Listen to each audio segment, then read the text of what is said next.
dear Thai, dear Sangha, we are,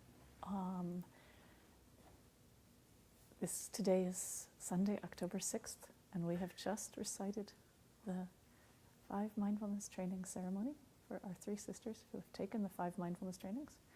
And we're in the home of David Ludlow, which is a wonderful place to be. It's wonderful to be together. It's wonderful to have this chance to do the ceremony together, to be together. Special thank you to Avi for organizing us to be here for a whole weekend, as much as we could. It's not easy for everyone to be here the whole weekend, but we're here what we can be. So I wanted to pick up where Avi got us going, where the ultimate meets the practical. And I've been laughing as I've been thinking about this topic because Avi and I were born in the same year, the year of the dog. We're both very, very loyal. But we have, it's just interesting to see how it's emblematic that there are 108,000 Dharma doors. So everyone takes the same Dharma and does completely different things with it. And so I'm going to do something quite different from what Avi did. And it's interesting, I was thinking about the importance of why it's different. That Avi works with the body. He inhabits the body himself, yoga, the practice of acupuncture, being with his friends and his clients and his patients in the body. So when he does a Dharma talk, he takes it in the mind. It changes. For him, it's what's really, really interesting is the intellectual. For better or for worse, in my day job, I work with the intellect. So when I'm in the Sangha, I like to be in the body. As best I can, and I don't take a very intellectual approach to the Dharma because it's I really feel strongly that the practice is the refuge. It's a place of refuge. So one of the things I want to talk about today is how the ultimate meets the practical, and I want to ask a question for each of you as you're thinking about this. What is my way in the Dharma? What is my way in? And I'm going to suggest some ways in that are different than Avi's and the same as Avi's. It's not really a big difference.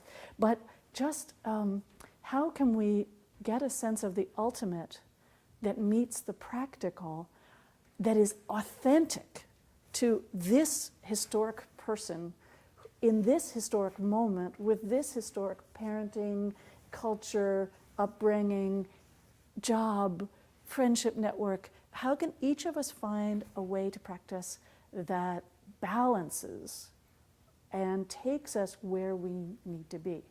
And for me, as a very heady person, it's been really incredible to learn to be in the body and to be really practical. One of the questions that's come up at work is how can we bring mindfulness into, I teach in higher education, into the university, and I was at a meeting on Friday and my very close friend said, well, we just have to be careful, it doesn't look like religion. And we had a big, long discussion on there's a list for the OI about, actually it wasn't, it was the Mindfulness in Education Network. Can we bring meditation into the schools? And someone was expressing great agitation. If we bring mindfulness into the schools, even the word mindfulness will look like religion. And I sat with that thinking, it doesn't have to. There's nothing inherent in our practice that has to look like religion. And Thai has said this, we can create mindfulness practice centers. We can do it without the bells. But I've also become very, very clear that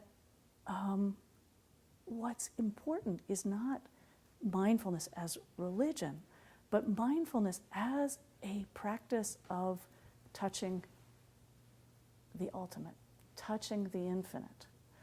And I think there are very practical biological reasons for that, and I'm not an expert on this, but the oldest part of our brain, the so-called reptile brain, if we think about how animals exist in the universe, of course they have feelings, they have fright, they run, they fight, But there's also a deep state of repose when a dog is lying at, Shadow, for example, is lying at our feet.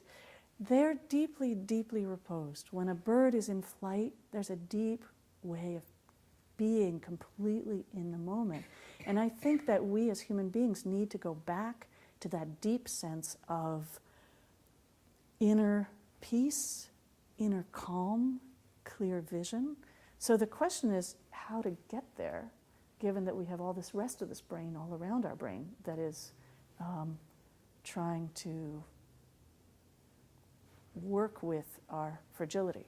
Another thing I've been thinking about recently is the question of that we humans, we're always hot or cold, we're too young, we're too old, we don't have the right clothes, we don't have the right job, we don't have the right relationship, we don't have the right food, we definitely don't have the right planet, we definitely don't have the right politics. We live in a constant state of imbalance, so how can we get to a place of being in balance with what might not be perfect? How can we practice what Tara Brach calls radical acceptance? This morning when we first arrived and we were already sitting in meditation, I became aware that I had gotten here a little later than I wanted to. I had had a little less time to plan with Avi. And so part of me was working with, hey, it's our Sangha. There's no better place to do something. To practice in the Sangha is to practice in a place of repose. And I also got very clear that I could feel the energy currents running up and down my body like little animals. And I just, instead of trying to calm them or stop them, I just said, what does it feel like that these little tiny animals, these cells, are sending signals? Threat, threat, threat, don't know what to do, late, judgment, and then just go, okay, you guys are running around. That's okay, it's okay. It's totally okay when our body runs around. And how often our body has a sense of being out of balance is such a good teacher to our mind. We think the other way around. Let my mind teach my body. But those of us who tend to think first what's wrong with our mind, how valuable it is to go back and say, oh, what's my body telling me? So I wanted to read part of the Diamond Sutra because it's a great way of touching the ultimate dimension. The Venerable Subhuti said to the Buddha, in times to come, will there be people who, when they hear these teachings, have real faith and confidence in them? The Buddha replied, do not speak that way, Subhuti. 500 years after the Tathagata has passed away, there will still be people who appreciate the joy and happiness that come from observing the precepts. When such people hear these words, they will have faith and confidence that this is the truth. Know that such people have sown seeds not only during the lifetime of the Buddha, or of one Buddha, or even 2, 3, 4, or 5 Buddhas, but have in fact planted wholesome seeds during the lifetimes of tens of thousands of Buddhas. Anyone who for even a moment gives rise to a pure and clear confidence, non-fear, fearlessness, upon hearing these words of the Tathagata sees and knows that person. And he or she will attain immeasurable happiness because of this understanding. Why? Because that person is not caught in the idea of a self, a person, a living being, or a lifespan. He or she is not caught in the idea of a dharma or the idea of a non-dharma. He or she is not caught in the notion that there is a sign, that this is a sign and this is not a sign. Why? If you are caught in the idea of a dharma, you are also caught in the ideas of a self, a person, a living being, and a lifespan. And if you are caught in the idea that there's no dharma, you are still caught in the ideas of a self, a person, a living being, and a lifespan. That is why we should not get caught in dharmas or in the idea that dharmas do not exist. This is the hidden meaning when the Tathagata says, Bhikshus, you should know that all of the teachings I give you are a raft. Avi talked about this. All teachings must be abandoned, not to mention non-teachings. I can hear him laughing. And here's the part that's so interesting, and it's really, we're so lucky that Avi has been working with the Chinese and given us 2 translations. So I'm going to read these 2 very famous passages in both the translations that Avi gave us. Someone who looks for me in form or seeks me in sound is on a mistaken path and cannot see the Tathagata. And then the other translation, who looks for me in form, who seeks me in voice, indulges in wasted effort. Such people see me not. And then this passage, as it's usually told, which is very, just the one passage that people have heard, all composed things are like a dream, a phantom, a drop of dew, a flash of lightning. That is how to meditate on them. That is how to observe them. And then I love this other translation. As a lamp, a cataract, a star in space, an illusion, a dewdrop, a bubble, a dream, a cloud, a flash of lightning, view all created things like this.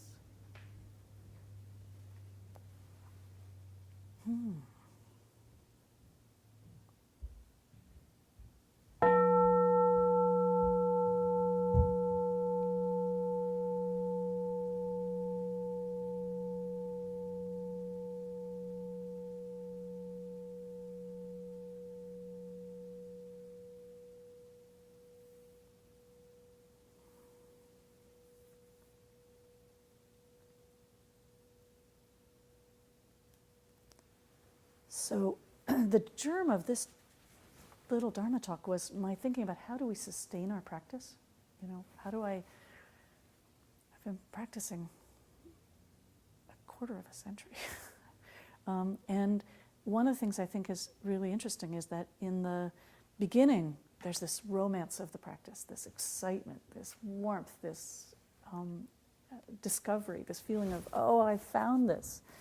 And then over the years, it seems sometimes, well, Thai's saying the same thing. The Dharma talks all begin to sound alike. Oh, I've heard all that. I don't know if I should go to Sangha. I've heard all the Dharma discussions I could ever hear. And then you have to say, okay, so what is it that sustains my practice? How do I keep going? And what is fresh and what is new? And Thai was amazing at Blue Cliff. There were brand new things he said. One of my favorites was, he said it at Blue Cliff, and then he said it on Saturday at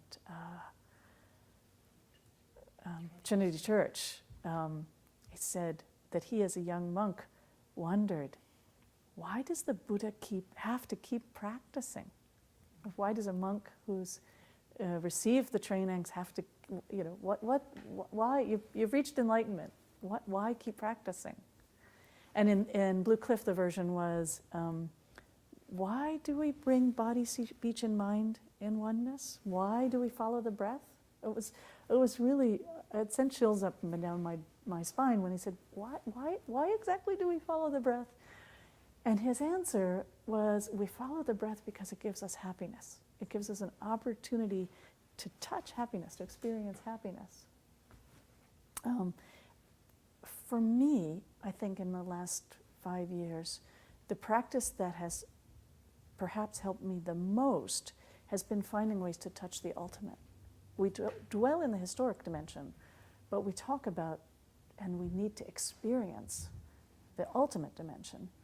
And I actually have found that I like to use these as a subject of my meditation, right? So if you think about all the things that are infinite, and this is my thinking about the way we get around this problem of, is mindfulness religion? It's to say that all religions and all non-religions touch a sense of the universe, right? The universe with millions of galaxies. So if we take a minute and we imagine what is the farthest galaxy we can see with our mind, right? That's the infinite. That's the universe. And if we then think and imagine and try to be with how much energy is in the whole universe. Remember we say this food is the gift of the whole universe, the earth, the sky, and much hard work. The whole universe has phenomenal energy. So do I have to solve my current problem with my little energy? Or can I find a way to tap into that sense of space and that sense of energy? Even if we just think about the size of the planet Earth, we're this teeny tiny speck on this giant, complex ecosystem that is constantly self-regulating. This was an idea that I remember well from the 70s, the idea of Gaia, that the Earth can regulate itself. And then we have the deep core of the Earth. So when I need to get grounded, I can literally sit with a sense of this body connected all the way through the crust and the mantle and the core of the Earth down to the molten center. Again, phenomenal gravity, weight, rock, fire, movement. There's all the elements in the Earth. And then the oceans, the depth of the oceans, right? I can go to the bottom of the ocean, and whatever changes are happening on the surface, part of me can be at the bottom of the ocean. We have fish ancestors. We can be part of that great, gigantic sense of space. Avi led us in a beautiful meditation yesterday of guided meditation of being in the four elements in my body. So the earth in my body is connected to all the earth and rock elements. The water in my body, 70% water, connected to all the oceans, which are there are more ocean on this planet than land. The air in my body, everything's moving. My little nerves before the talk, there's always movement. So if I feel stuck, there's air, there's movement. And then because I was born in a fire sign, my particular favorite is sitting as if all of me is on fire. Every cell is completely on fire. It's pretty energizing. It's pretty fun. So, and then we think about the infinite in the historic dimension even.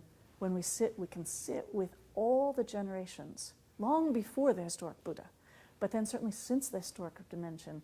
If we think of the millions of people who've sat in meditation, I often sit in a Zen row in my own personal meditation with the patriarchs and the nuns and monks who are nameless. We don't even know their names. They didn't need us to know their names. They got so clear on the practice that they became formlessness. We can think about the Tibetan masters who are literally turning wheels of the Dharma in the caves and the mountains of Tibet. They're doing it for all of us. So again, there's a healing energy that we can tap into by tapping into the knowledge that millions of beings have been sending loving kindness. Millions of beings have been in repose. If we think of all the animals in repose, do I have to get agitated? Well, of course I get agitated. And I absolutely loved Avi's comment yesterday that when we're agitated, the Dharma can fly out the window. When we're angry or sad or anxious, we can forget the practice. It happens to every one of us. It doesn't matter how long we've been practicing. When we're really, the nature of being agitated is, so then that's why we have these great opportunities to have retreats. So we can touch deeply and keep it as long as we keep it. I heard a great comment at Plum Village years and years ago. Somebody was very upset. They said, but I'm going to go home and it's all going to disappear. And one of the nuns, one of the Western nuns, I think it was Sister Eleni, said, well, one way to think about it is like butter on toast. We don't see the butter after it's melted in, but it's still deeply inside the butter, inside the toast, right? So when we go to Blue Cliff, or we go to Thai's Talk in Trinity Church, or we just come to this retreat, tomorrow our practice may not seem as strong, but how can we know that it's deeply inside? I was so lucky. On Thursday, I was going into class, and I just have recently had some sad things happen at work that are, going to take some adjusting, and I'm particularly sad for. I'm a coworker of mine's not going to be able to continue working, and I'm sad for her because it's not fair. It's her life situation. So in the morning, I was preparing for class, but also just again I just aware that I wasn't very mindful. I was mindful of being discombobulated. I wrote a letter of recommendation for someone, and then had many files open, and thought, I've got to close this, is too messy. Is it one of my ways of, and I closed one that I thought I didn't need, and it said, do you want to save it? And I said, no, yes, I messed with it, but that was just don't save it, get rid of it. I had deleted the one that I was working on. We've all done that, right? I haven't done that in years. But what was amazing was, first of all, sitting with, I know I'm discombobulated, what can I slow down? Because I only have one important thing to do, which is my class at 1. I got to class around 10 of 1, and class doesn't actually start till 5 after 1, so I was happy that I had a few minutes. As I bicycled to my class, in the middle of there's an open space. If you know the MIT campus, there's the dome, and then there's a big courtyard in front with grass. A young man was sitting perfectly on the grass, just like this. And I wasn't sure that he was meditating, but he looked deeply relaxed. And I chained up my bicycle, and I waited a minute because I had this feeling that it was the time to change classes. It was likely he would get up. And it also coincided very much with my finishing the bicycling. And I saw him stand up and walk exactly to me. And so I said to him, I said, thank you. I said, thank you for sitting, because in that moment of seeing someone sitting, it gave me exactly the repose that I had not been able to find all morning. Even if I slowed down, the feelings about my colleague are very strong, and I knew what they were, and I worked with that. But his sitting was enough to bring me back. And sure enough, when I asked him, he said he has a Vipassana practice. So there was a sense, when we have a strong practice, one person sitting can help the whole universe. And then I walked into class, and one of my students said, "Oh, you look very serene." And I laughed because I said, "Oh, you should have seen me this morning. I was anything but serene." And then I said, "But maybe you guys also need some time." So we took 5 minutes to actually meditate at the beginning of class. And I realized I needed to teach them a little bit about how to follow the breath.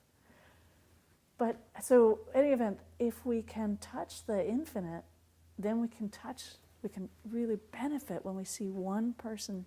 He said, the student said, "Oh, I just had 15 minutes between classes, so I decided to sit." You can imagine yourself how beautiful on the grass, under the tree, in a place where I've been sitting with the feeling of how can we have more heart, how can we have more, where it's a very intellectual place, it's a very hard-driven place. How do we have more spirit and heart? So that's the question, and that's what's in this sutra for me, is impermanence. The dream, all composed things are like a dream, a phantom, a drop of dew, a flash of lightning. And that's usually seen as a practice of impermanence. But it's also a practice of interbeing. The dew is in me, the water that rises and goes to the cloud and comes down. That dew is in me. The phantom is me. In me, I am an illusion, and I have phantom thoughts that are either way exaggerated or way denial. The flash of lightning is me. All these things are in me. And I think one of the things that is really useful is to realize how much even the simplest practices Thai has given us help us, again, touch those things.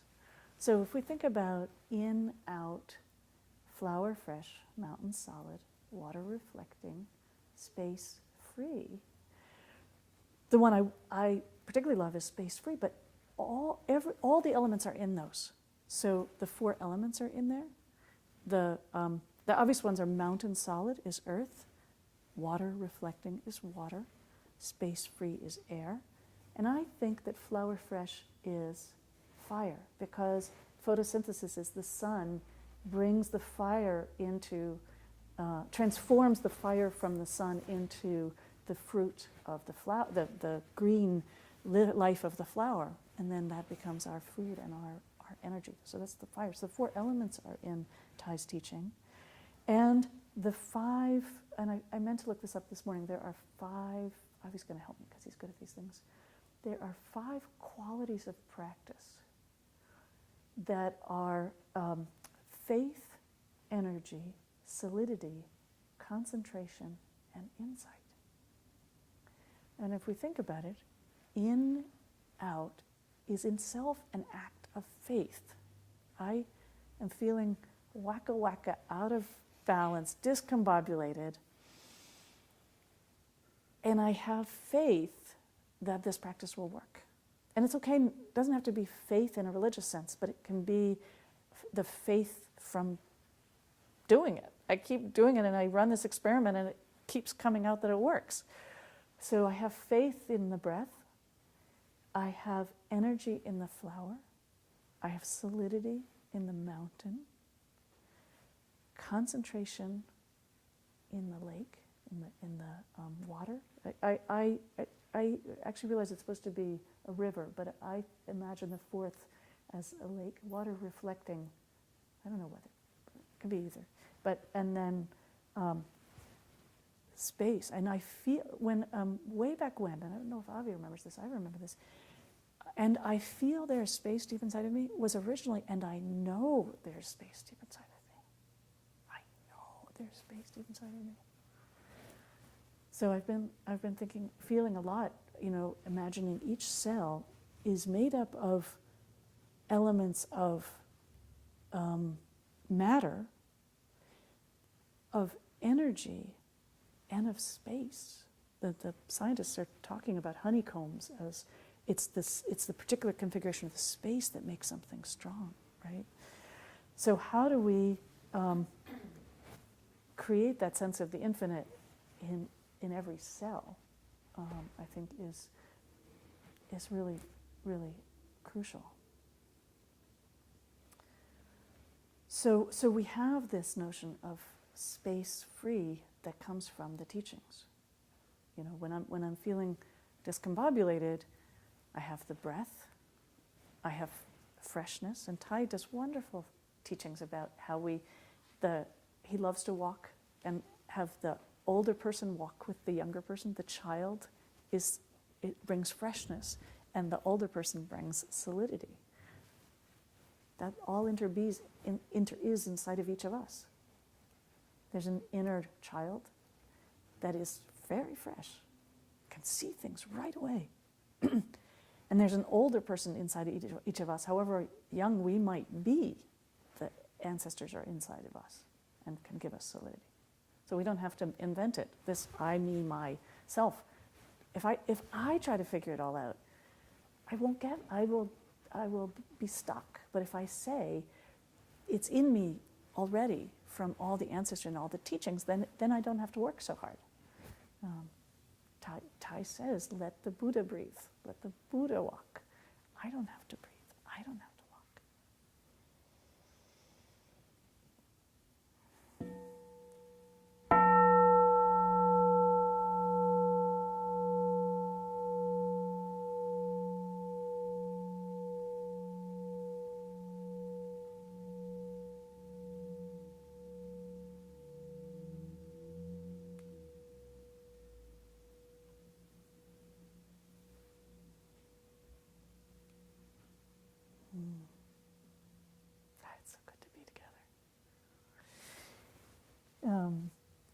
And yesterday, Avi talked about the Chinese characters for appearances, which is also in this sutra, and that we are made of appearances.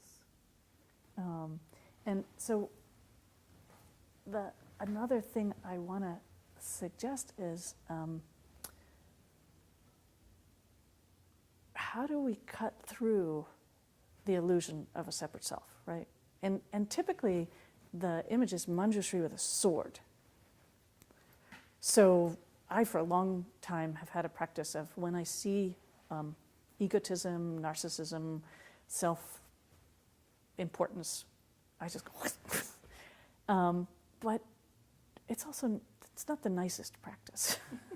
I mean, it's sort of, it's good. I do believe in getting rid of as much ego as possible, but I think another way to think about this is the Dalai Lama says every being is striving to be happy, right? I think, and I once in my head wrote a whole other Dharma talk that I haven't ever given, but I will someday, that happiness is the wrong pursuit, that the United States got off on a wrong foot by saying life, liberty, and the pursuit of happiness. If we pursue happiness, we encounter unhappiness way too much, because we're always measuring, are we happy? Well, no, I'm not happy, I'm unhappy. And then what do we do with that? Do we deny it? Do we pounce on it? Do we change it? No, sometimes when I'm unhappy, I'm unhappy. I just have to be thoroughly unhappy. As Thursday morning, I was quite clear that I was thoroughly discombobulated, and it didn't matter because no one else was there. So clearly that's why the Eightfold Noble Path is right livelihood, right mindfulness, right view, right concentration. If we can get ourselves away from asking to be happy and touch the ultimate, then unhappiness doesn't matter. It's not such a big deal. Sometimes it's a terribly big deal, and then when it's a big deal, then we have the ultimate to hold the baby, hold the, Thai's teaching on holding the anger, holding the suffering. Yesterday, I banged my finger a smidgen as I was bicycling, and I don't remember how I did it, but it didn't matter. And I thought, oh, nurse my finger, and I realized we don't talk about nursing our feelings. If the hammer hits your nail, it hurts. It really hurts, and you have to. So then you stop and you bandage it, or if you burn yourself cooking, stop. So how can we work with this self? The Diamond Sutra is about there's no separate self, no separate lifetime. We can cut through it. Let's say, bullshit. We can be really, and as I've gotten older, I'm a little bit harsher. I was at a meeting last spring, and someone had an idea that I knew I was chairing an organization, and I had been in the organization for a long, long time. It's an academic organization, and she had an idea, and I knew it didn't fit our bylaws, and I just went, no, it doesn't work. I didn't have time to stop and be nice and say, oh, this. I said, no, in this case, the graduate students need to know what your grading policy is. You cannot say, oh, no. And it wasn't that I cared or invested in the results. It was just clear that this organization is committed to this work. Blah, blah. The details don't matter, but sometimes we cut through. And sometimes we say, can I take refuge in the ultimate, not as a way of being mean to the ego, but just saying, ego, you've got all these supports. The 5 mindfulness trainings are that kind of support. How have people been practicing with these 5 mindfulness trainings for centuries? So how can I come back to the breath, come back to the self to get that support? That's the other thing, is that I just read a wonderful short piece by Jack Kornfield called Multiple Enlightenments. And that's why I led off with thinking about Avi's so fantastic with the Chinese characters and the intellect, and I'm terrible with the intellect.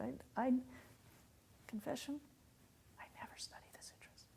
I encounter the sutras periodically, but I don't study, because I study all the time Russian history, Russian politics. But so can we be a good student of the Dharma when we're a terrible student of the sutras? Yes. And again, interbeing is what saves us. I can be a terrible student of the sutras because I know that Avi, in his beautiful house in New Hampshire, has all the volumes of the sutras, and he's going to teach me about the sutras. So that sense, and so that's why I say that to some extent the koan or the question in this Dharma talk is for each of us, and there's no answer, no mind. Going forth is, what's my, in this historic body, this historic mind, this historic heart, this historic psyche, what's my way into the practice? As both a way of saying, what's my way of grounding myself, and of saying, is it a good balance? So for me, it would be great if I would practice more with art. I haven't got an artistic bone in my body. I literally don't see. So I've been training myself over the years to do the Chinese practice of seeing the spaces between the leaves or between the branches. I don't know if any of you know that practice. For those of you who are artistic, that's obvious. Of course, the infinite is in the visual. I'm very auditory, so the infinite is in the sound of the bell. Listen, this wonderful sound brings me back to myself, my true self. So how do we find those practices and both go deeper with the ones that are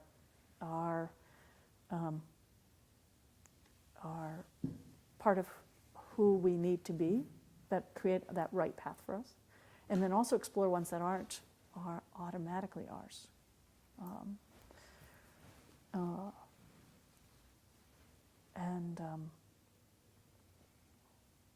And then the last thing I think I want to talk about is, I don't know if you remember, some of you saw this, some of you didn't. I sent around an article in the New York Times about the value of meditation.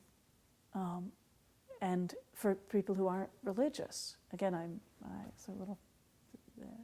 have a personal koan here, how to figure out how to present this stuff at MIT, so the Sangha gets to hear it. How do you work with the practice if you're not religious? And the article said one of the benefits they've found of meditation is in bystander studies, because, or maybe I'm conflating different articles, but the point is, what they found is that when something happens, someone gets hurt, the quality that distinguished the people who stopped to help and the people who didn't stop to help wasn't their attitudes, their values, their beliefs, their abilities, their intellect, their class background, their social standing, anything else. It was whether they had time. That makes sense. If I have time, I can stop and help. But I think it's also, do I have a sense of having time, right? So when I arrived this morning, I knew that even though I had only 10 minutes, I had a rock-solid sense that this ceremony would be fantastic. I didn't have some conversations I would have loved to have, but I kept back to, there's all the time in the world to make this happen, right? So that applies as well to my relationship to my own suffering. When we hit suffering, one of the tendencies is to put our head down and pretend it's not happening, or rehearse it a lot over and over again. And Ty's pretty clear, and my experience suggests too that rehearsing my suffering is actually probably going to make it worse. I call it the Cinderella complex. I've been watching. Oh man, I have a bad case of Cinderella sometimes. Oh, why am I scrubbing the dishes? No one else is helping to set the table. My son is playing and my husband is not even here, and why? Thanks. No thanks. We'll cut through that. If I'm the Cinderella, then I'm also the prince, and I'm also the princess, and I'm also the one who has dishes and has food. And again, we have to be really careful, because sometimes I think we beat ourselves up. Why are you complaining when you have food? That's not so great. I need to complain when I need to complain. I have told this story, some of you may have heard. I think I even told it recently. I had once a friend, but not everybody's heard it. So, in a class I took who had multiple personalities, and she was complaining about what to eat for lunch, and I said, because one kid inside her wanted hot dogs, and one kid inside her wanted mac and cheese, and one kid inside her wanted something else. And first of all, with time, I've realized that that's all of us. One person inside of me wants a hot dog, and one person inside of me wants to be a strict vegetarian. And one person, so many of you don't want a hot dog, but there's something else you want that's in conflict with something else we want. I want to sleep late, but I want to be early at the ceremony. I want to jump up and down, but I want to sit still. I want to whatever. So how do we work with all the personalities inside of us? And also, what I said to her was, God, that's got to be so hard. And I was a young faculty member and felt that what I had was hard. And so I said, but that makes what I have look like nothing. And she said, whatever you have in your backpack is whatever you have in your backpack. So we have to honor that we may have the infinite dimension, but we may also have a toothache. We may also have a heartache. We may also have anxiety. That just because I know I can theoretically have fearlessness doesn't mean I actually have fearlessness. So again, how do we work with this Cinderella mind, oh, woe is me? One way is to go deeper into the dish I'm washing. This is one of Thay's most basic, oldest teachings in the Miracle of Mindfulness. He said, when I'm washing dishes, I only wash dishes. But we can also say, when I'm washing this dish, I'm aware that actually it would be good for my son's own sake if he helped me set the table. There's a warning going on, and if I try to not listen, because I'm only washing the dish, I've missed the teaching here. And the teaching is I need as a parent to be in charge and say to my kid, come help. But not from a place of resentment, but from a place of, this is his learning curve. So I got a warning bell with my resentment, but it's what I do with the warning bell. I don't rehearse it. I look at it. I say, what is really the nature of this yucky feeling that came up? No mud, no lotus, right? So I got a mud, I've got a yuck, I don't like this feeling. How do I reframe it? How do I ask, what is this yucky feeling? To say, oh, it's a parenting moment. How perfect. Oh, I get that. It's actually true that I shouldn't be the only one getting the dinner ready, washing the pot. My son should also be doing this. It's his learning curve. It's his place of growth. So that's an easier one because when it may look easy, but it's actually, these things are really hard to figure out with your parent. Like, he needs some time off. He really should be, whatever. But how do I at least reframe it enough to say, what is the warning bell in this situation?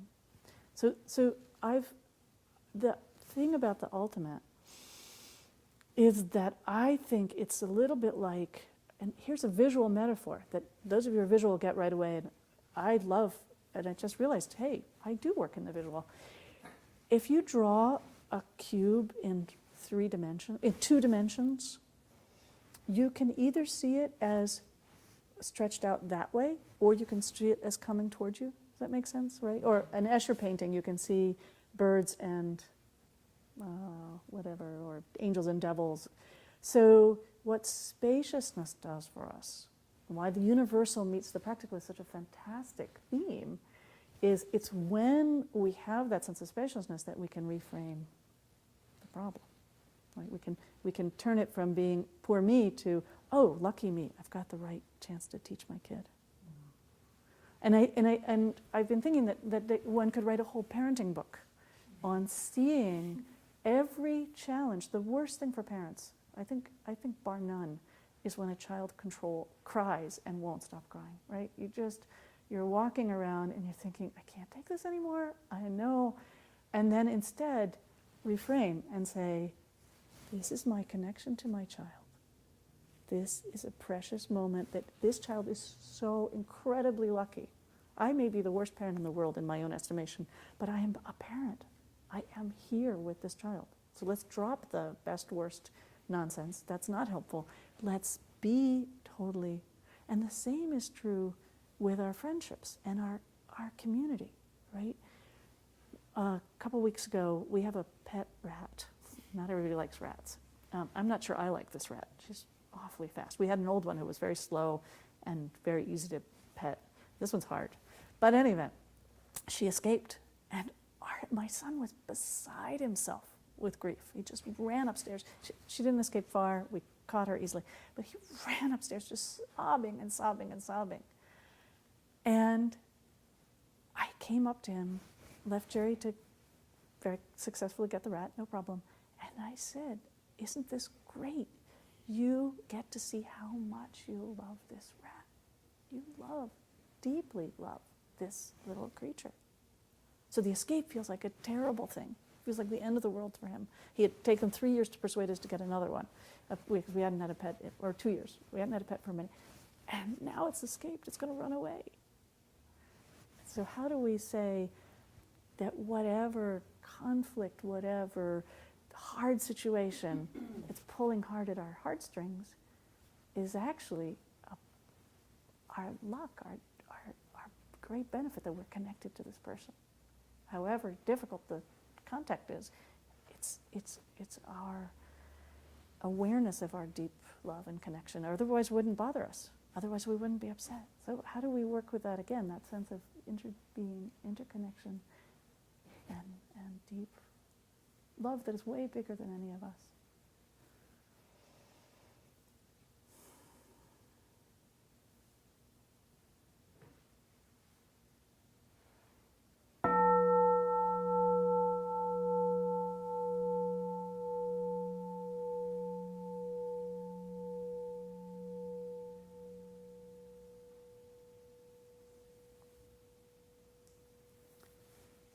So the very last thing I'm going to say is that there are two particular ways to touch the infinite that I find very profound.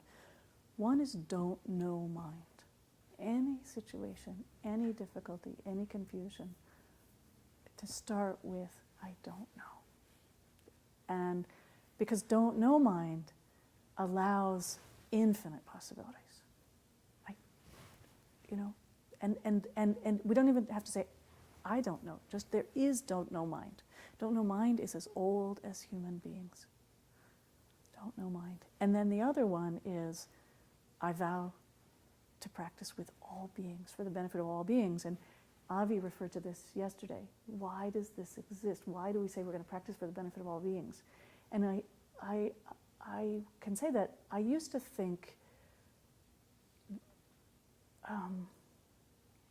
that it was literally about saving all beings. And there are wonderful teachers. Bernie Glassman has said, I vow to end homelessness. He started a bakery and a business to end homelessness. I'm going to vow to end all homelessness. I vow to save all beings. And I think the four great vows are really a core practice. Though the many beings are numberless, I vow to save them all. Though greed, hatred, and ignorance rise endlessly. In other words, I'm not at fault that they rise. They arise endlessly. Greed, hatred, and ignorance rise endlessly. I vow to cut them off. Though the way of the Dharma is impossible, I vow to follow it. Though the way of the Buddha is unattainable, I vow to attain it.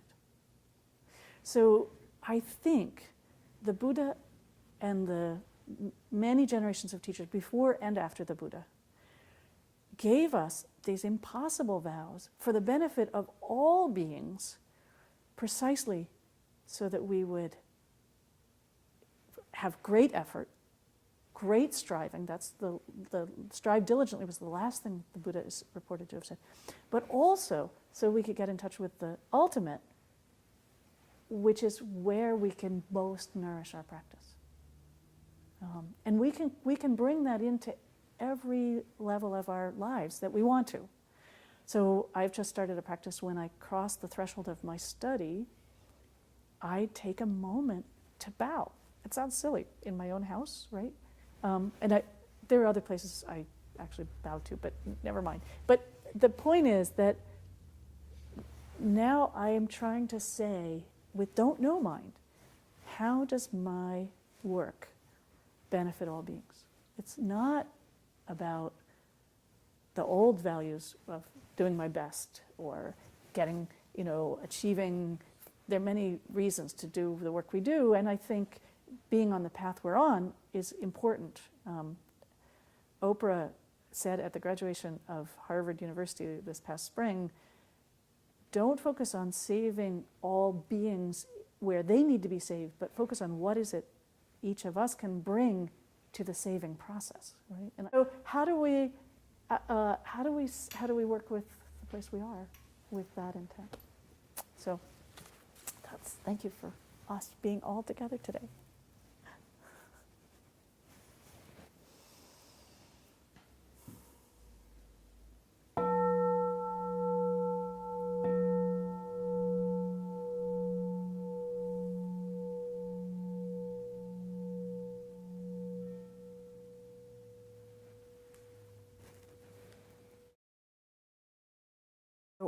I was thinking that originally we were planning on having maybe two smaller talks.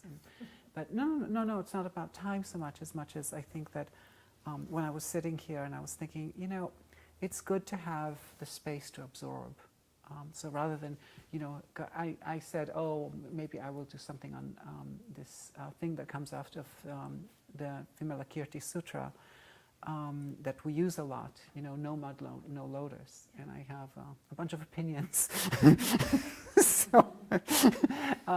But that we can work on that, because it's a phrase we use so much, and so I think how do we look at that really, and looking at how we use it, and looking at what Thai is saying, is there a difference, because my sense is that there is, I'm hearing Thai say one thing.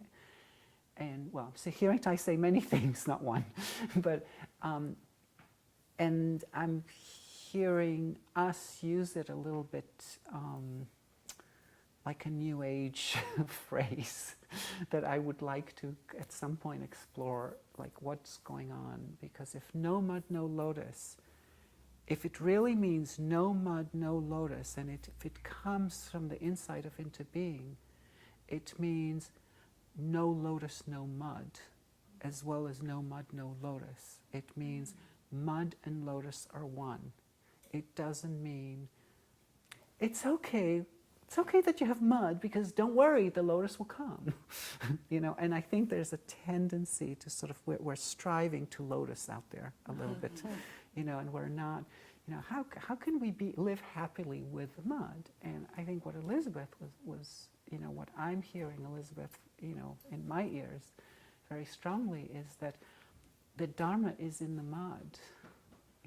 It's like, it's in the mud of life. It's in it's not just, I can look so pretty, and I can look good, I can invite the bell beautifully, and I can hold my tea, it's like we all do, not all of us, but so many of us do this thing, we hold our tea with our two hands. It's kind of like, okay, where did this mannerism come from? We're all Westerners, we're not Chinese, we know where it comes from. Thai does it, and we, in a great effort, we all want to be this incredible thing that Thai has.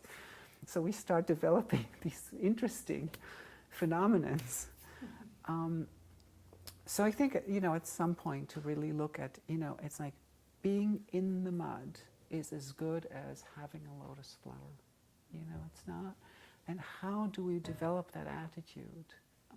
I think that's what the Dharma is really here to help us. And because there's so many Dharma doors, we have many people for whom nourishing seeds of joy is the main practice, and then there's the people who working with suffering is the main practice. And yes, they can, in an ideal situation, the ideal human being can work with both equally, with total capacity.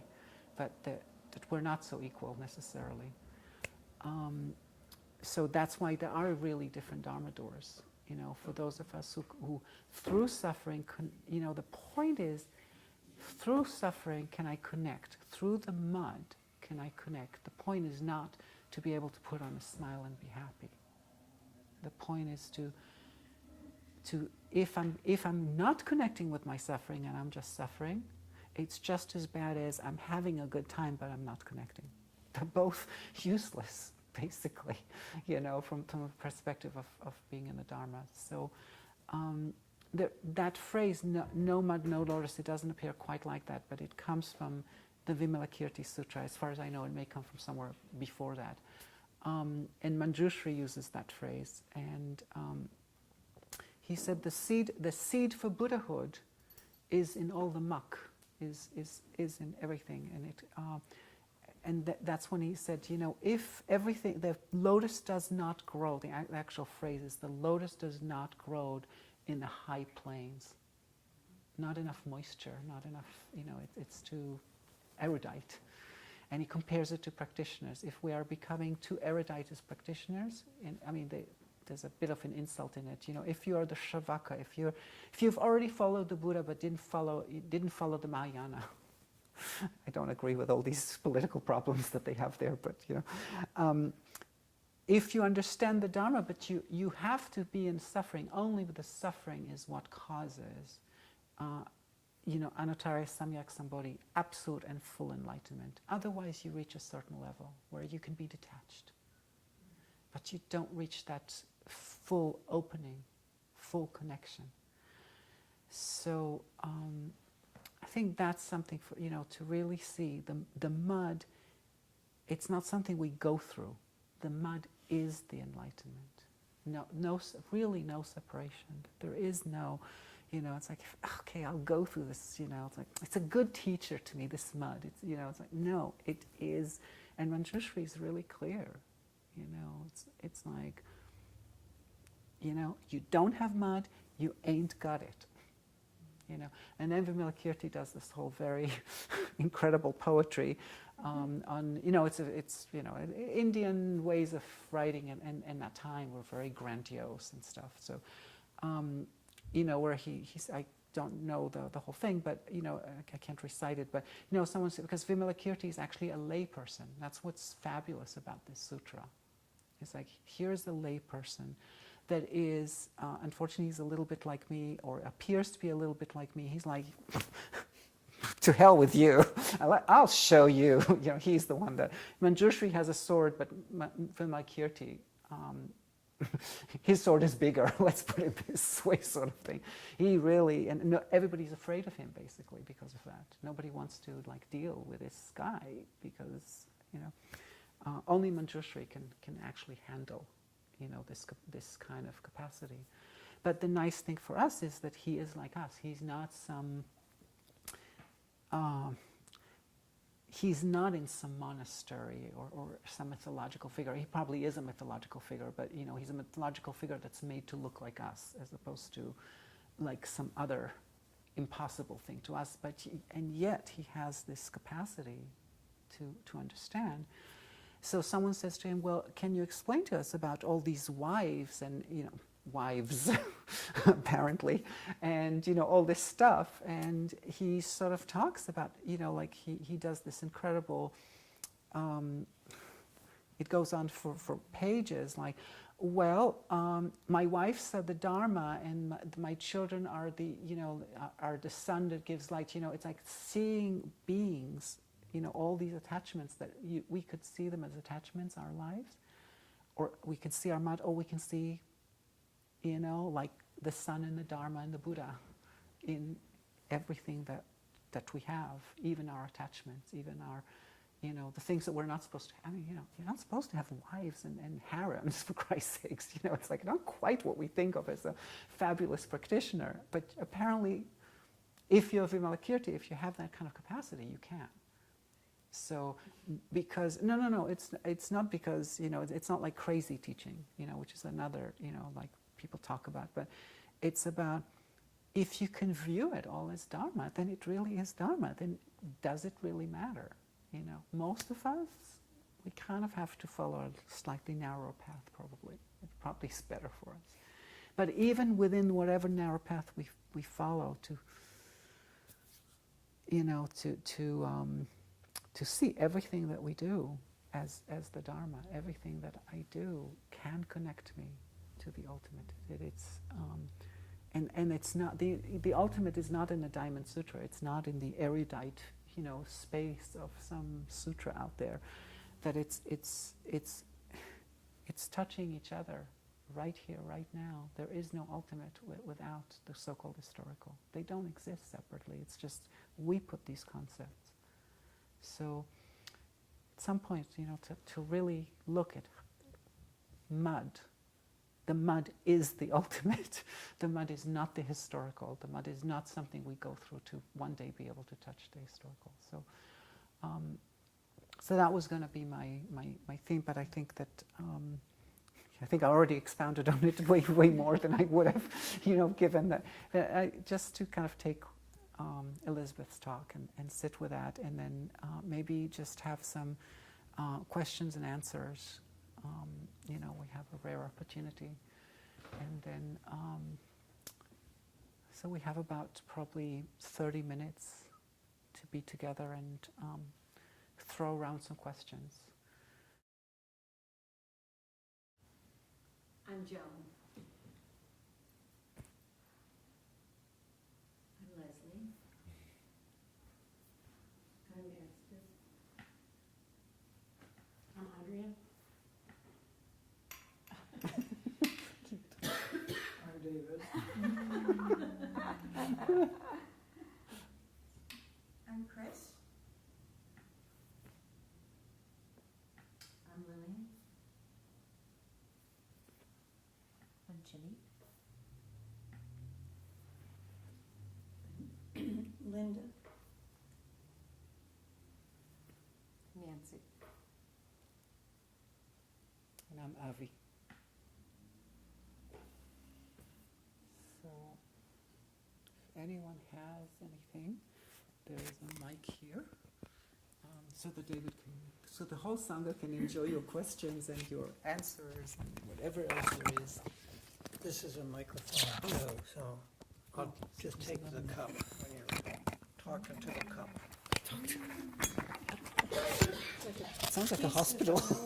It's a peace cup. Could be observations or thoughts or questions. Can you hand her the cup? One hand or two. 2 feet. Dear Sangha, sitting here, I was rejoicing in the fact that we have two such wonderful teachers right here in our Sangha. It is very unusual, and I'm very grateful for your presence and for everything both of you have taught me. I wanted to say something about suffering, the mud, the Dharma. Our sitting has just talked about the Four Noble Truths, and which was Buddha's first Dharma talk. And what he said was there is suffering. And what we were realizing with each other is that, and Elizabeth taught me this in 2005, after a sitting on Thursday night, when I was expressing some real suffering. My mother had died. And she said, practice doesn't mean there's no suffering. It is life. And one of the things that our sitting shared on Wednesday night was we all suffer. Doesn't matter whether you're anxious about this, or you've lost that, or you desire something, not having the happiness, life, pursuit of happiness. All of those desires and grasping, disappointments and bitterness, is a bond between us. We're all human and we share that. And that's one of the reasons I love Sangha, is to be in your presence and to know that you understand that. And I feel supported by Sangha in that. because I think maybe we've spent a little more time trying to be aware of what is happening around us, trying to be present to what's happening, and not to deny, not to pretend everything's hunky-dory, not to hope it'll always be hunky-dory, or that someday it will be hunky-dory. This is life. Thank you for your presence.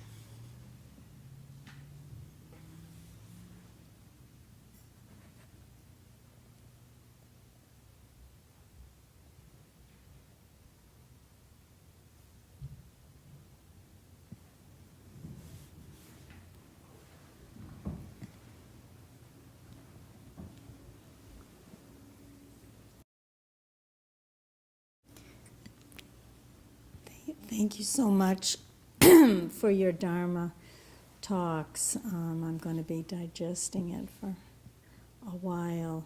I think you both kind of alluded to something I struggle with, and that's, when you first study with Thai, I find the whole issue of transformation exciting. Well, this can be transformed. Things can be transformed. Suffering can be transformed. And, but I think what happens sometimes to me is when presented with reality or suffering, it seems that there's two different paths. Well, I must transform this quickly into the lotus. And I think that's my original impulse, and then if you stop yourself from this impulse, but then you somehow have to stop yourself from, as you were saying, what were you saying, repeating it or ruminating on it, being with it but not ruminating in the head. So I almost find it like a choice that you have to make, and I don't know if there's a good way to make that choice, or but anyway, that's something I struggle with, and I think you kind of brought it up, and I thank you.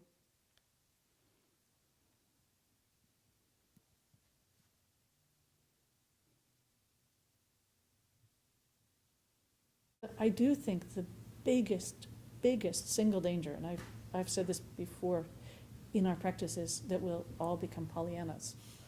I'm fine when I'm really not fine. If I have a toothache, I need to go to the dentist.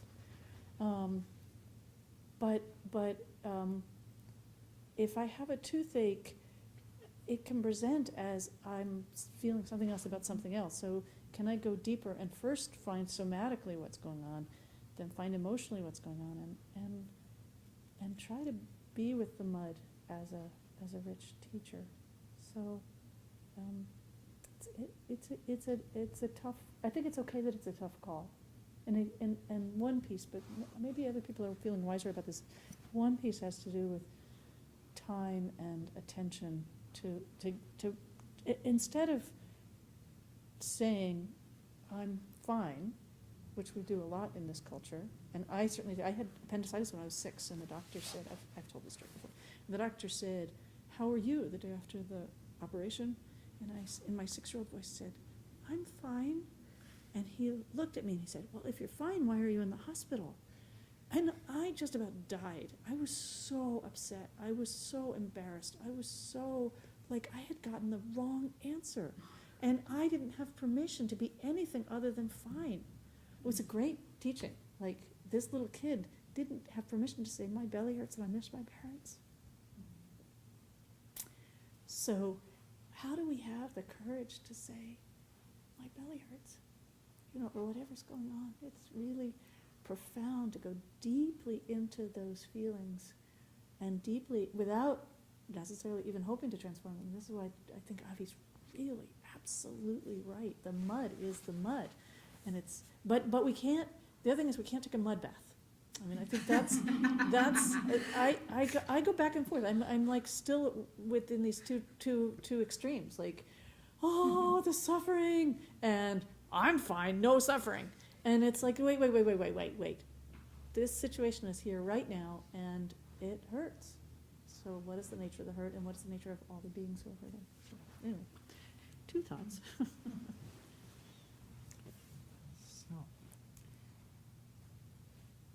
I think for me, I come from I come from Israel. We have the Dead Sea, so we have mud baths, and I come from California, so we love mud baths. No, I think that it is different. My own personality. Everything that's shaped me, historically has been leaning towards looking at suffering and, ancestral suffering, my own suffering, etc. And,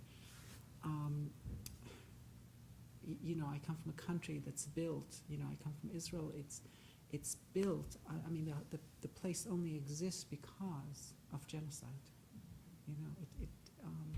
There's no other way, so for me it's like, that's my personality, or that's my entry. But it doesn't mean that everyone is going to have the same, we all need different entries. So I think that it's, when I say we want to be with the mud, it means we want to change this, it took me a long time to change the understanding of something like Auschwitz, to see it as life, and I remember wanting to go to Auschwitz when Bernie Glassman first started going, and it never worked out, and I did go last year. So sometimes, the perspective of it changes, but for a very long time I've been working on not making Auschwitz, or whatever it is, for us, our tragedies, be tragedies. They are, but they're also something else, or they, I can lock it in and make it suffering, or I can open it up and say, yes, it is suffering, and it's also my connection to the world. Auschwitz is my connection to my grandparents. I don't have any other connection. There's no other way. This is the only place. So, yes, to connect with my suffering, but not to connect on it on a personal level. Like, oh, this is my suffering, and that person is just so damn annoying, and believe me, I do this a lot. It's kind of like, it's the nature of relationships, is that people annoy you. It's like, it would be nice if I wasn't there, but I am there. That to me isn't suffering. That's an annoyance, and I get annoyed, and I scream at people, and I tell them off, and some of you know this quite well. And that's not a big deal. That's not, I create suffering, I project suffering, etc. Yes, all of this is true. But to connect with my suffering means to see that my suffering actually connects me with life. And sometimes that's not possible when someone annoys you. It should be possible when someone annoys you. It's like what you said about time. At that moment, the first thing that happens is, I'm resisting. When someone comes to me with their irritation, I may throw back irritation at them. I don't have I do have the time. I chose not to take the time and open up to my suffering, to their suffering, to all suffering. So I think that if I can look at my suffering and I can say there's this wonderful phrase that I did not hear this firsthand. There was this Tibetan Lama who came to when we still had the Seacoast Wellness Center. We invited this Lama to speak, and she talked about in the 70s when Buddhism wasn't popular. Nobody knew very much about it, and she went with a bunch of friends, and they drove down to wherever to hear this guy who came from Cambodia. And they knew that he was very famous. They knew that he's seen a lot of suffering everywhere, in Cambodia during the killing fields. And they didn't know what to ask him, so they wanted it to be meaningful. So they said, eventually they came up on the ride, they came up with a question, what can you tell us about suffering? Because, Americans in the 70s, and we can't possibly know anything about suffering the way you do about suffering. That's a whole notion that we have. So you must have something amazing to tell us about suffering. And she said that what they told him, he said to them, Suffering. What a wonderful thing suffering is. It teaches us about compassion. And you sort of go, there's a part of you that gets very emotional that a person like this, that has seen so much death, so much suffering, has been personally affected, can have that view. And again, that teaches us about the mind. It's that emotionality of that response, that my emotionality, that response that opens my heart and goes, oh yeah, now I see it. I actually, because of emotions, not because the intellect or because of anything else, but because that emotional response, wow, you went through so much suffering and you can say this. It makes it very real. And it opens my heart to really see, yes, suffering is what connects us. And so does joy. The problem with both of them is both can have a fakeness. There's a lot of fake suffering out there. I mean, it's not that it's not real, but, it's like we grind it and we make so much of it. And it's kind of like, and all these stories. And it's like, and do you know what she did after that?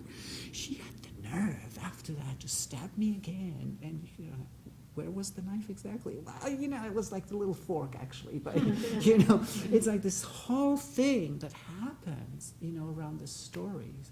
That's, yes, it's suffering, but that's not the kind of suffering. That's not really the mud. The mud is really that child in me that feels not wanted. It's not, there was the fork, and actually it was a rubber fork, it really didn't touch me, it was like actually someone else, there's a whole bunch of possibilities here. None of this is relevant as much as, no, this is my connection to my life. And the same with joy, we have so much of this, it can be so lovely, I can have a lovely house, and, and a beautiful husband and beautiful clothes, and people will like me, and I can have a better job and a promotion, and it's not that any of these are bad, but and that's what we do. We always ask ourselves, is this real happiness? And that coming back to the phrase, even when we're in the mud, that's the beauty for me. In the mud, to know that I still have all the conditions for my happiness, even though it doesn't look like it, in the mud, and to so when, like this, am I sure? Looks like mud. A lot of people will just don't want to deal with it, like give me some nice clear water, put some lavender in, all that kind of stuff.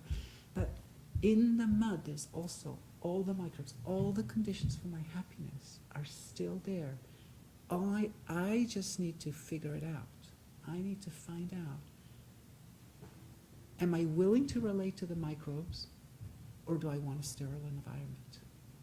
What's going on here? And, for someone who was being called by their shrink, a clean maniac, that's a lot for, to have the microbes is a fair accomplishment. So I think really to be able to touch life and not worry. And I think the answer is in that phrase that we have, transformation at the base. I can't transform it. Just like I can't dictate anything else in life. Everything comes from causes and conditions. So I take my suffering, I take my joy, I take my desire to transform, I take it all. And I let it sit and percolate. And my job is to give it space. My job is to open up. And at the base, it will transform. I can't dictate it, because I'm only one cause and condition out of many that will create the transformation, that will create the lotus. I can't force. I can say, hey, I like lotuses. I actually don't like lotuses. I like lilies better. Whatever you want to like. You can say that, but you can't produce the lotus. All you can do is give it mud, give it water, give it space, and open up to the lotus. And if the lotus decides that it is indeed time to be there, it will be there. So the phrase that Elizabeth was reading from the Diamond Sutra, which is, they have touched the Buddha. They've served many Buddhas through countless lifetimes. It's like, all I can do is serve the Dharma to the best of my capacity, however small or large it might be, and practice the Dharma. And maybe in some lifetime, whatever lifetime means, or someone will touch the ultimate dimension, really get the Buddhahood, So I may not see the lotus, or when I see the lotus, it may be pink instead of yellow, and I happen to want yellow ones. I just don't know. Just touch the mud, touch the lotus, soften the mind. I think that's, for me, the key. Soften the mind. Open up. It will transform, it won't transform, because you don't know. You don't know. What you think is transformation, in 20 years, you look at it and go, that was bullshit.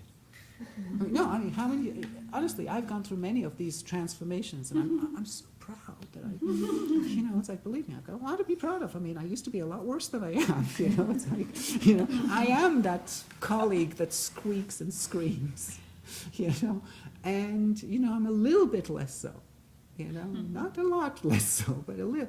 So, but what is transformation? Like, it's an idea, again, it's an idea. So if we were going to put it in the dialectics of the Diamond Sutra, transformation is only transformation because it is not transformation. That's why we may call it transformation. It's composed of non-transformation element. It's just let it be life, and one day you'll say it was transformed, and one day you'll say it was transformed partially, or whatever. It doesn't matter. And that's the trick, to be able to live with this don't know mind. It doesn't matter. Mud, lotus, this bath, that bath, it smells of lavender, it smells of sulfur. Can I open up to everything? And that's, it doesn't come naturally. I think a few people might, and I'm very jealous of them, I have to say. One of my little muddy, thorny areas. But it's like, so I am who I am. I am a product of Auschwitz. I am not going to have the lavender personalities that other people have. It's not possible. It doesn't come like that. So I live with who I am, and I connect as much and as widely as deeply to life as I can. And, Joan Halifax used to like to say, enlightenment is an accident, but practice makes us accident prone. I can't guarantee. I just do the work. We just do the work. Luckily, doing the work is relatively enjoyable, for the most part. Some touching suffering sometimes isn't, but it can be, and that's the deal. How do I make touching suffering really enjoyable? So it's really contradictory. And my experience is that it's possible. Thank you.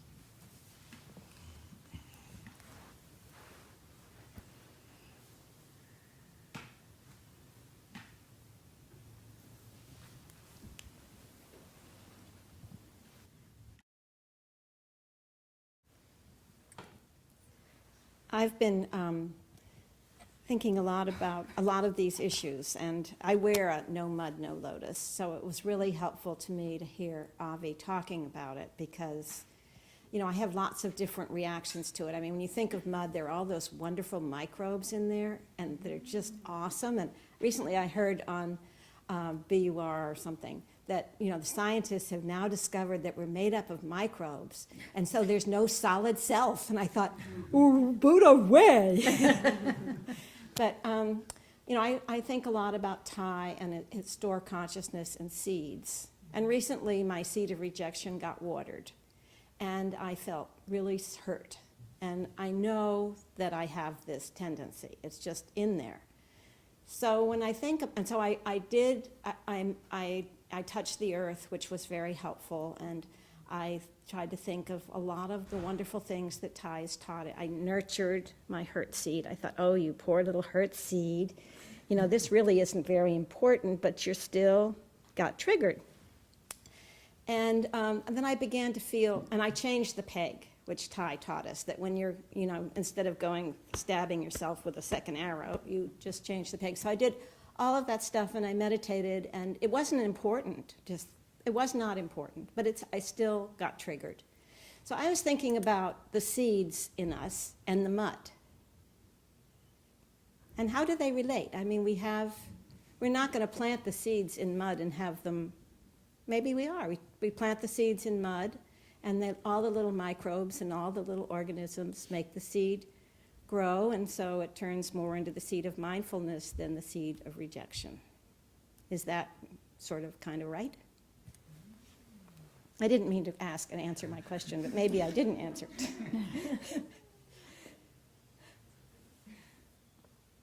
I'm very verbal, I'm sorry.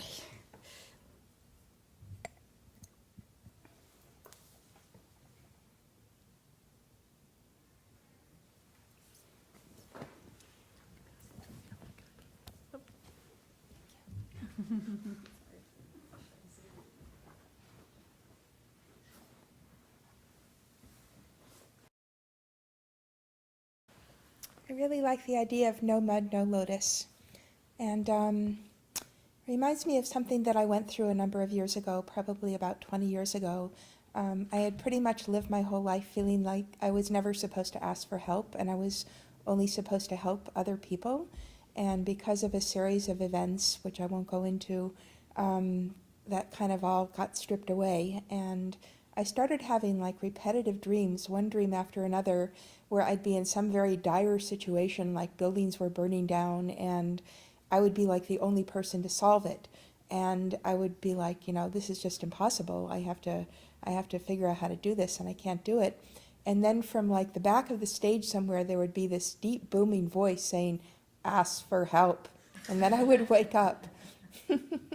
So it was kind of like my unconscious was sort of pounding me over the head with a sledgehammer.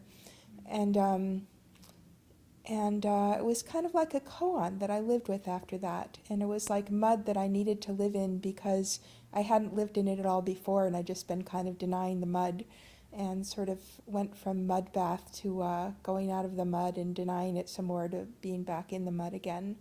But I'm very grateful that that happened to me because I learned a lot from it.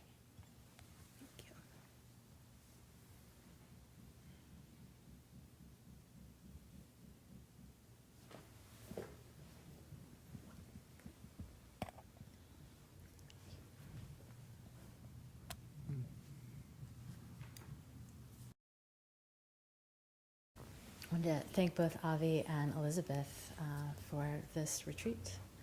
And thank everyone for supporting me in the 5 mindfulness trainings. One of the reasons I wanted to renew them actually was because there was an opportunity to do it with my Sangha. And I thought that was unique and special.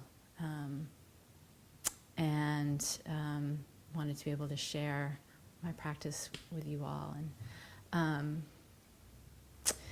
so one of the things that's unique in my life that I'm actually trying to bring my practice to is I was hired to be a mindfulness coach. Some of you might know that.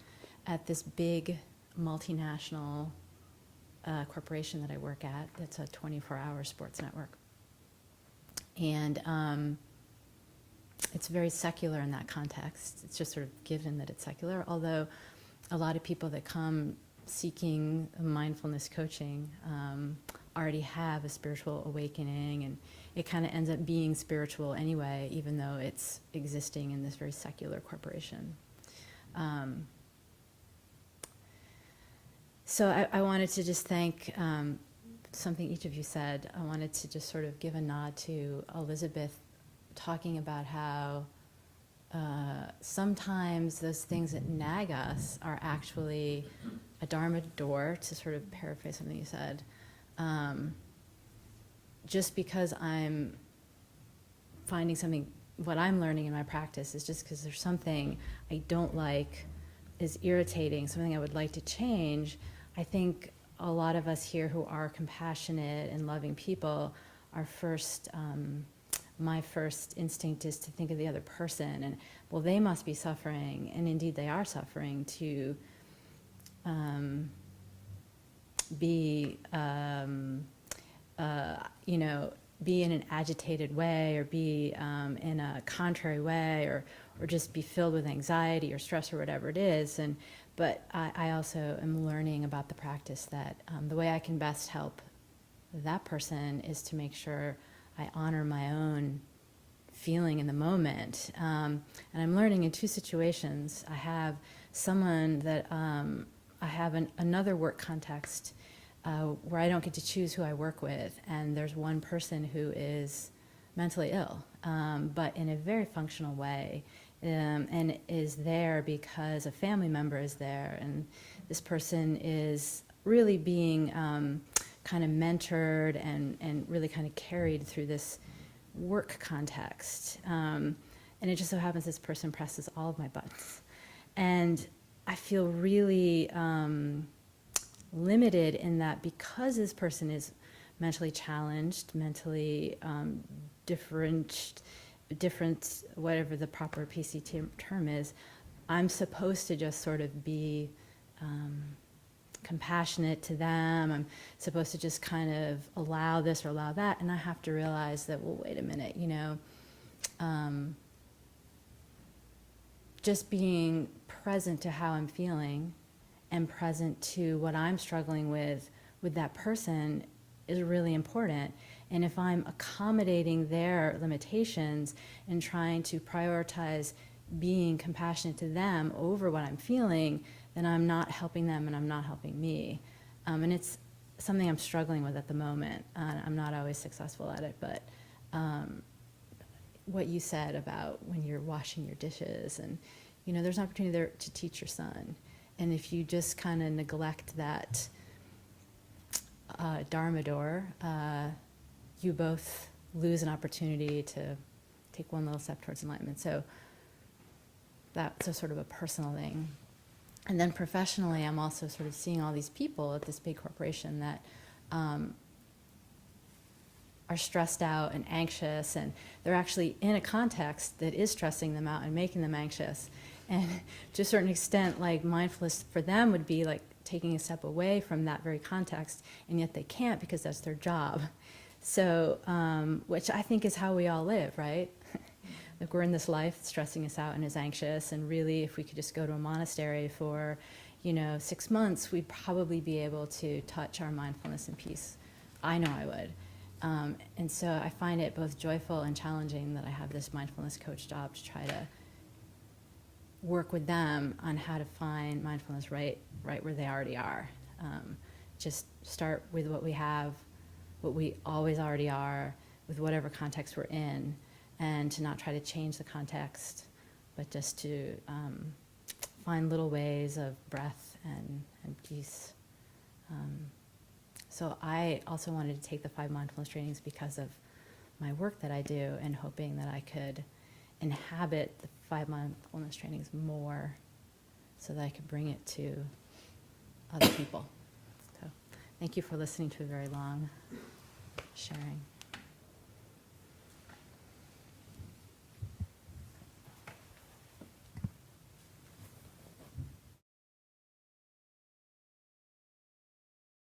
This is a Jason Mraz song, which I learned from at Bluecliff from Sister, what's her name? True Vow, yeah. And I couldn't believe it. I thought, wow, this is some Buddhist wrote this. This guy's not a Buddhist at all. How many people know about Jason Mraz? Anyway, it's just incredible. This is pure Dharma. Do you want me to turn on the camera? No, it's on. Oh, it is, I'm Yeah. sorry. So what's circled is the chorus. I'm going to start teaching you the chorus.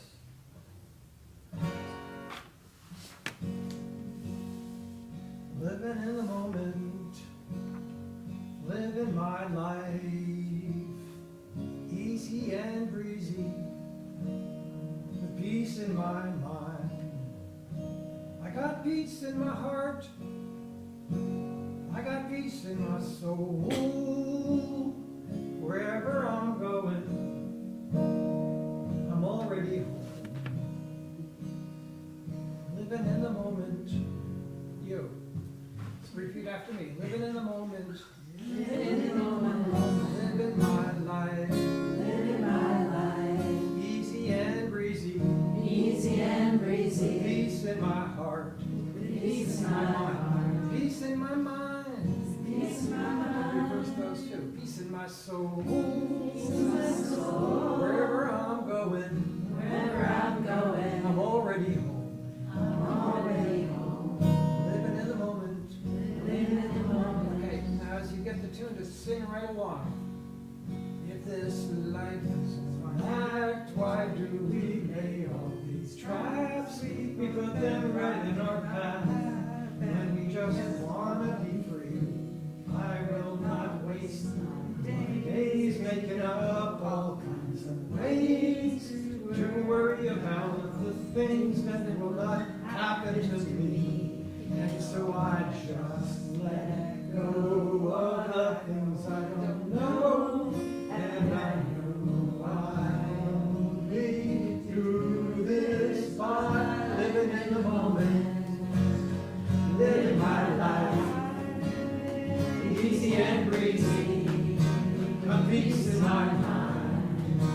I got peace in my heart, I got peace in my soul. Wherever I'm going, I'm already home. Living in the moment.